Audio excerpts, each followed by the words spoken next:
লাবণ্যর কণ্ঠ শুনতে পেয়ে দীপা চারিদিকে খুঁজতে লাগলে তখনই রাস্তার মধ্যে লাবণ্য ও সূর্যকে খুঁজে পাই। হ্যালো বন্ধুরা, আমি চন্দনা, আমার চ্যানেলে স্বাগতম। সর্বশেষ সংবাদ আপডেট পেতে দয়া করে চ্যানেলটি সাবস্ক্রাইব করুন এবং বেল আইকনটি টিপুন। দীর্ঘদিন পর শহরের কোলাহলমুখর রাস্তায় দীপা নেমেছিল। সে জানত আজ লাবণ্য আর সূর্যের দেখা সে পাবে। প্রতীক্ষার মুহূর্তগুলো যেন আর শেষ হচ্ছিল না। কিন্তু হঠাৎ সে অনুভব করল আশপাশে অদ্ভুত এক নীরবতা। যেন কেউ নেই, কোনো শব্দ নেই, এমনকি লাবণ্যর সেই চেনা কণ্ঠটিও না।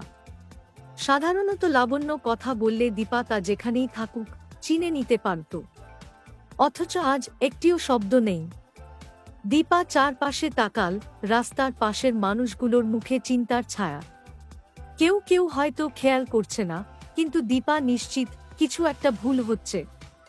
সে রাস্তার বিভিন্ন কোণ ঘুরে ঘুরে দেখতে লাগল। যেখানে দাঁড়ালে লাবণ্য আর সূর্যকে আগে দেখেছে সেখানেও তারা নেই। এমনকি তাদের পরিচিত দোকান বা চায়ের স্টলের দিকেও গিয়েও কোনো খোঁজ পাওয়া গেল না।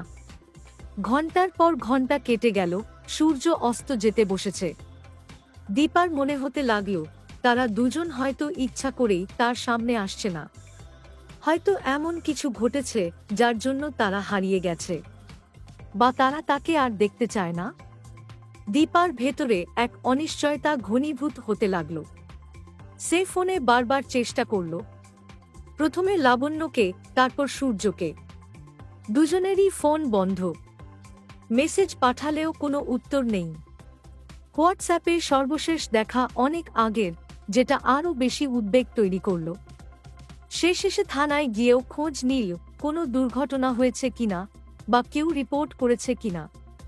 পুলিশ বলল এমন কোনো খবর নেই। দীপা মুষড়ে পড়ল। এমন অদ্ভুত অন্তর্ধান তার কল্পনাকেও